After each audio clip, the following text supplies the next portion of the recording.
दोस्तों, पाकिस्तान ने कल ओडीआई स्क्वाड अनाउंस किया जिसमें एक बड़ा नाम शामिल नहीं था, बाबर आजम। यानी बाबर आजम को ओडीआई स्क्वाड से ड्रॉप कर दिया।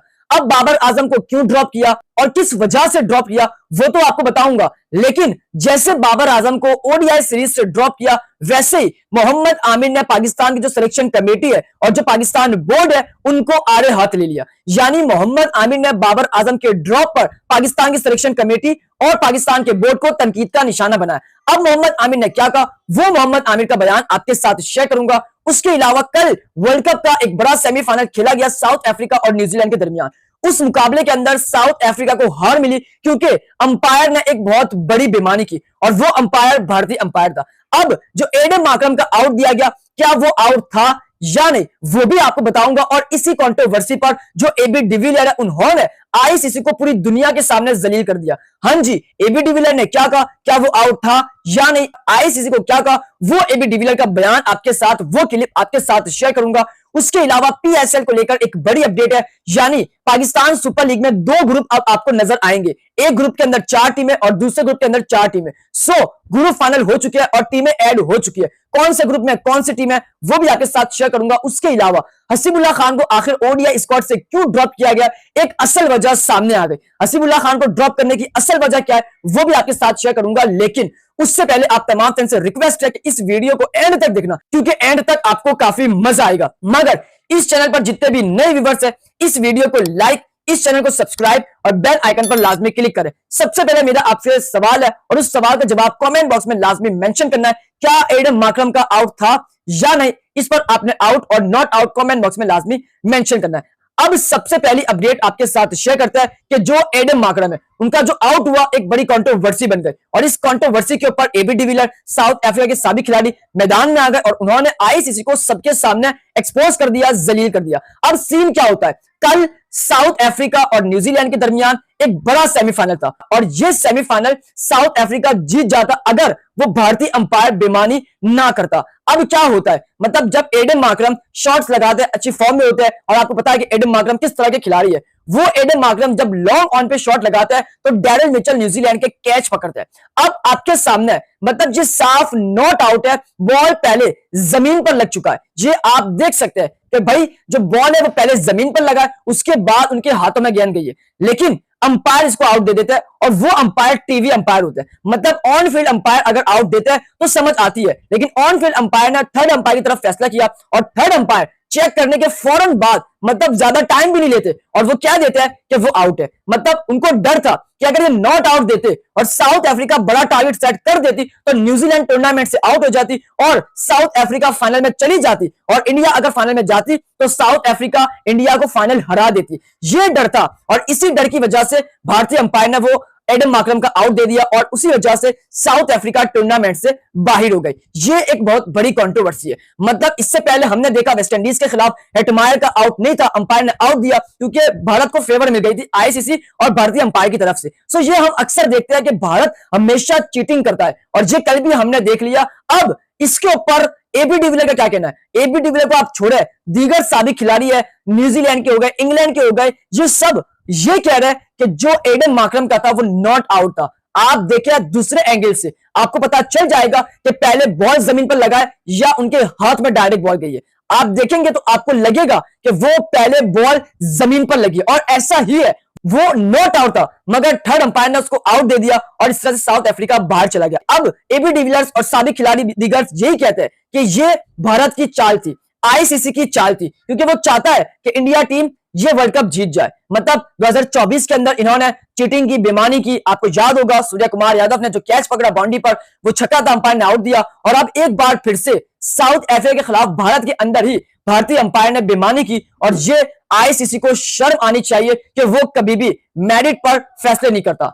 ये एबी डिविलियर्स और साबिक खिलाड़ी कहते हैं। मतलब आपको क्या लगता है, क्या वो आउट था या नहीं, ये आपने कमेंट बॉक्स में लाजमी मेंशन करना है। अब उसके बाद बात करते हैं कि बाबर आजम को ओडीआई स्क्वाड से ड्रॉप कर दिया और जब ये बात मोहम्मद आमिर को पता चली तो मोहम्मद आमिर ने भाई साहब पाकिस्तान की जो सिलेक्शन कमेटी है और जो पाकिस्तान के बोर्ड है उनको आड़े हाथ लिया। अब होता क्या है, कल पाकिस्तान का ओडीआई स्क्वाड अनाउंस होता है, मतलब उस ओडीआई स्क्वाड के अंदर सबसे पहले तो हम ये देखेंगे कि पाकिस्तान क्रिकेट को तबाह किया जा रहा है। मतलब आपने यंगस्टर को मौका दिया, हम कहते थे कि यंगस्टर की तरफ जाए, लेकिन आप ऐसे यंगस्टर को मौका दे रहे हैं जो डिजर्व नहीं करते, जैसे कि आपके गाजी घोड़ी, ये डिजर्व नहीं करते। इनसे पहले हसीबुल्लाह खान डिजर्व करते थे। हसीबुल्लाह खान के ऊपर अभी एक बड़ी असल वजह सामने आई है उनको ड्रॉप करने की, वो तो आगे जाके बताता हूं आपको। मगर जो डिजर्व करते थे आपने उनको नहीं लिया। आपने शामिल हुसैन को ऐड कर लिया, आपने गाजी घोड़ी को ऐड कर लिया, आपने साद मसूद को ऐड कर लिया, मतलब आपने इन यंगस्टर को ऐड कर दिया। तो आप क्या पैगाम देना चाहते हैं कि क्या पाकिस्तान 2027 के वर्ल्ड कप की तैयारी कर रहा है?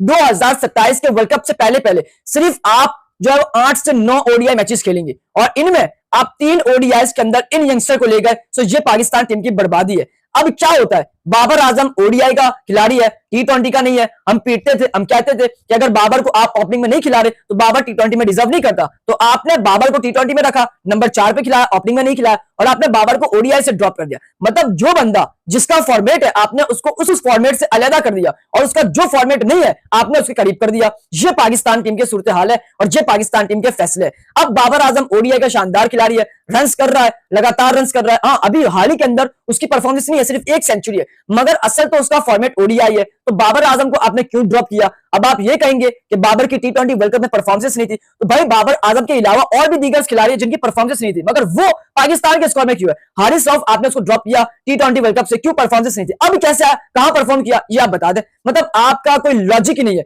वो वही मिसाल है कि अगर सीधे हाथ का ऑपरेशन हो तो आप उल्टे हाथ का ऑपरेशन कर देते हैं और उल्टे हाथ का ऑपरेशन हो तो डॉक्टर सीधे हाथ का ऑपरेशन कर देता है। ये मिसाल पाकिस्तान बोर्ड की और सिलेक्शन कमेटी की है। अब बाबर आजम को जब ड्रॉप किया जाता तो सोशल मीडिया पर हाइप बनती है और जितने भी बाबर आजम के फैंस हैं वो एक सवाल पूछते हैं कि आखिर बाबर को क्यों ड्रॉप किया। मोहम्मद आमिर ने यहां पर बाबर आजम के हक में एक बड़ा बयान जारी किया, बाबर आजम की साइड ली और पाकिस्तान बोर्ड सिलेक्शन कमेटी को आड़े हाथ लिया। मोहम्मद आमिर ये कहते हैं कि भाई आप बताएं, आप में सेंस है या नहीं? बाबर आजम को आखिर आप कैसे ड्रॉप कर सकते हैं? मतलब हम कह रहे थे कि बाबर को टी20 से ड्रॉप करो और आपने उसको टी20 में मौका दिया और अब जब बाबर का मौका था परफॉर्म करने का आपने उसको फॉर्मेट से ड्रॉप कर दिया ओडीआई। मतलब लॉजिक होता है। आप मुझे एक चीज बताएं, ये आमिर कह रहे हैं कि बाबर आजम को ड्रॉप किया या रेस्ट किया, क्योंकि आमिर यही कह रहे हैं कि मुझे समझ नहीं आती पाकिस्तान की सिलेक्शन कमेटी का और पाकिस्तान के बोर्ड का। पाकिस्तान के बोर्ड जो मोहसिन नकवी है वो मसरूफ है, पाकिस्तान क्रिकेट के अंदर उनकी तवज्जो नहीं है, लेकिन जिसके हाथों में उन्होंने क्रिकेट दी है वो ठीक नहीं है, आकिब जावेद। ये मोहम्मद आमिर कहते हैं। यानी मोहम्मद आमिर का सिंपल कहने का मकसद है कि बाबर आजम ओडीआई का खिलाड़ी है, नंबर 1 खिलाड़ी है, बाबर का जो ओडीआई फॉर्मेट है वो सबसे अच्छा है। सो आप ऐसे खिलाड़ी को आईसीसी वर्ल्ड कप से पहले कैसे बाई कर सकते हैं? 2027 बहुत करीब है और पाकिस्तान को कम ओडीआई मैचेस मिले हैं और भाई साहब उसके अंदर बाबर को ड्रॉप कर दिया है। तो ये आमिर कहते हैं और आमिर ये कहते हैं कि कोई सेंस होनी चाहिए आप में कि आप बाबर को कैसे ड्रॉप कर सकते हैं। साइम अयूब को भी ड्रॉप किया, साइम अयूब भी ओडीआई में शानदार परफॉर्म कर रहा था और आपने साइम को ड्रॉप कर दिया और टी20 में उसको लगातार खिला रहे। तो ये पाकिस्तान टीम की सूरत हाल है जिसके अंदर आमिर, अहमद शहजाद हो गए, ये सब हो गए। इन्होंने यही कहा कि भाई आपने बाबर आजम को आखिर क्यों ड्रॉप किया, किस वजह से ड्रॉप किया? नहीं बनता था ड्रॉप करना। और मैं भी कहता हूं कि Babar Azam one of the best player in ODI format, लेकिन आपने बाबर आजम को ओडीआई फॉर्मेट से ड्रॉप कर दिया। अफसोस है, हम तो यही दुआ करेंगे पाकिस्तान टीम बस आगे जाकर सरवाइव कर जाए, वरना अगर ऐसे लोग रहे तो भाई साहब पाकिस्तान टीम की तबाही है, पाकिस्तान क्रिकेट की तबाही है। आप क्या कहते हैं, बाबर को ड्रॉप करना बनता था या नहीं? कमेंट बॉक्स में लाजमी मेंशन करें।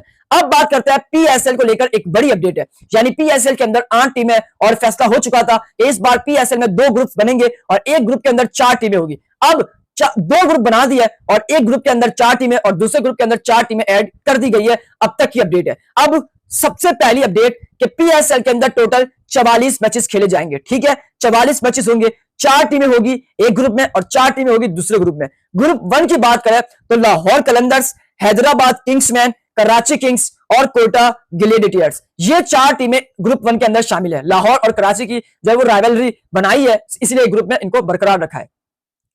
ग्रुप 2 की बात करें, ग्रुप 2 के अंदर पिशावर ज़ल्मी है, इस्लामाबाद यूनाइटेड है, पिंडीज है और मुल्तान सुल्तान्स है। सो ये 2 ग्रुप फाइनलाइज हो चुके। अब तक की अपडेट है, अभी ऑफिशियल अनाउंस नहीं हुआ, बट जरा ये रिपोर्ट कर रहा है कि ये ग्रुप के अंदर ये 4 टीमें और सेकंड ग्रुप के अंदर ये 4 टीमें होगी। ग्रुप 1 में लाहौर, हैदराबाद, कराची, कोटा है। ग्रुप 2 के अंदर पिशावर, इस्लामाबाद, पिंडीज और मुल्तान है। अब हर टीम 10 मैचेस खेलेगी, यानी 6 मैच ग्रुप के अंदर और 4 मैच ग्रुप के बाहर। तो ये कुछ अपडेट है पीएसएल को लेकर, जो कि 4 टीमें एक ग्रुप के अंदर और 4 टीमें दूसरे ग्रुप के अंदर ऐड हो चुकी है और 44 मैचेस होंगे। तो ये बहुत बड़ी अपडेट है पाकिस्तान सुपर लीग को लेकर। अब उसके बाद बात करते हैं आखिरी में हसीबुल्लाह खान को लेकर। एक बड़ी अपडेट है, सोशल मीडिया पर हाइप बनी हुई है कि आखिर हसीबुल्लाह खान को क्यों ड्रॉप किया गया, हसीबुल्लाह खान की क्या गलती थी। मतलब वो हसीबुल्लाह खान जिसकी लिस्ट ए के अंदर 9 सेंचुरीज है, वो कैसे बाहर हो सकता है? और गाजी गोरी जिसकी सिर्फ 850 है, वो पाकिस्तान टीम में कैसे आ सकता है? ये बड़ा लॉजिक है। मतलब देखा जाए तो हसीबुल्लाह खान तो बहुत आगे है गाजी गोरी से, लेकिन वो बाहर है, और गाजी गोरी जिसने 150 किया है वो अंदर है। ये कैसे? यही पाकिस्तान टीम की तबाही है। और फिर कहते हैं कि पाकिस्तान टीम खरी नहीं होती, पाकिस्तान टीम को हम बनाने की कोशिश करते हैं मगर बन नहीं पाती। वो कैसे बनेगी? 2027 का वर्ल्ड कप करीब है और आपने अपने मेन प्लेयर्स को बाहर कर दिया है और यंग प्लेयर को अंदर कर दिया है, जो अनकेप है, जिनका एक्सपीरियंस नहीं है, उनको आपने 2027 से पहले कैसे शामिल कर लिया? आप ओडीआई सीरीज बांग्लादेश में खेलने जा रहे हैं, आपको टफ टाइम देना है, ना कि आपको वहां से सीरीज हार के आनी है। जो आपने स्क्वाड अनाउंस किया है, लगता तो यही है कि आपके अंदर सिर्फ रिजवान है, आपके अंदर तो और कोई खिलाड़ी है ही नहीं जो रन करे। ना साइम है, आपने अच्छा फरहान को ले लिया, वरना अगर फरहान भी ना होता तो कौन रन करता? मास सदाकत जिसने T20 में परफॉर्म किया, लेकिन ओडीआई में आपने उसको ऐड कर दिया। उसके अलावा बात कर रहे हैं साद मसूद की, जिसका लिस्ट में कोई रिकॉर्ड नहीं है, बगैर परफॉर्म किए कुछ नहीं किया, कुछ ना खेला, और वो पाकिस्तान की ओडीआई इंटरनेशनल टीम में आ गया है। ये लॉजिक है। मैं किसी प्लेयर के अगेंस्ट नहीं हूं, मैं स्टैट्स देख रहा हूं, क्योंकि नंबर मैटर करते हैं। और यही चीज हसीबुल्लाह खान के साथ हुई है, जिसने परफॉर्म किया वो बाहर है और जो परफॉर्म नहीं कर रहे वो स्क्वाड में है। ये क्या लॉजिक है पाकिस्तान टीम का? हसीबुल्लाह खान सिर्फ एक बंदे की वजह से बाहर हुआ है और एक चीज की वजह से बाहर हुआ है, वो चीज ईगो है, और वो नाम मिसबाउल हक है। मैं सीधा कहता हूं, मिसबाउल हक है। मिसबाउल हक उनके पीछे है, यानी जो पाकिस्तान की कल ओडीआई टीम अनाउंस हुई उसके अंदर मिसबाउल हक भी ऐड थे। ये अंदर की खबर है। और जो हसीबुल्लाह खान, वो सिर्फ मिसबाउल हक की ईगो की वजह से बाहर हुए, वरना उनकी परफॉर्मेंस ऐसी थी कि वो हर मैच खेलते। लेकिन अफसोस कि हमारे साबिक खिलाड़ी अपनी ही टीम को तबाह कर रहे हैं। मैं इसीलिए कहता हूं कि भाई रेड बॉल के अंदर मिसबाउल हक अगर आ जाता है और उनको ओडीआई में लगा दिया जाता है तो पाकिस्तान टीम की तबाही और बर्बादी है, क्योंकि मिसबाउल हक पाकिस्तान टीम को तबाह कर रहे थे और अब भी तबाह करने की सोच है। इनको सिर्फ पैसों से मतलब है, पाकिस्तान टीम से मतलब नहीं है, पाकिस्तान के नाम से मतलब नहीं है। मतलब एक हसीबुल्लाह खान जिसने रन किए, जिसकी 9 सेंचुरीज है, वो बाहर है, और गाजी गोरी जिसकी 150 है, वो पाकिस्तान टीम में। ये मैं नहीं, ये अहमद शहजाद कह रहे हैं, ये मोहम्मद आमिर कह रहे हैं कि भाई ये सिर्फ मिसबाउल हक का ईगो है जिसकी वजह से हसीबुल्लाह खान बाहर हुए, वरना हसीबुल्लाह खान की कोई मजाल नहीं कि उसको कोई बाहर करे। ये अंदर की खबर है। आप क्या कहते हैं हसीबुल्लाह खान के ऊपर? क्या उसको होना चाहिए स्क्वाड में या नहीं? ज्यादती हुई है या नहीं? इस पर आपने कमेंट बॉक्स में लाजमी मेंशन करना है। मेरे हिसाब से हसीबुल्लाह खान डिजर्व करते थे, ज्यादती हुई है। हाँ, मानता हूं कि पाकिस्तान के पास ऑलरेडी ओपनर्स है, मगर गाजी गोरी वो कैसे डिजर्व कर गया? अफसोस है। आप इससे पहले रोहिल नजीर था, इससे पहले मोहम्मद अली, साद बेग, ये सब बाहर है, और ये गाजी गोरी कहां से आ गया? सो आप इस पर कमेंट बॉक्स में लाजमी मेंशन करें, जाते जाते सब्सक्राइब करें, इस वीडियो को लाइक करें, प्यारे से कमेंट करें। उम्मीद करता हूं कि आपको मेरा आज का व्लॉग काफी पसंद आया होगा।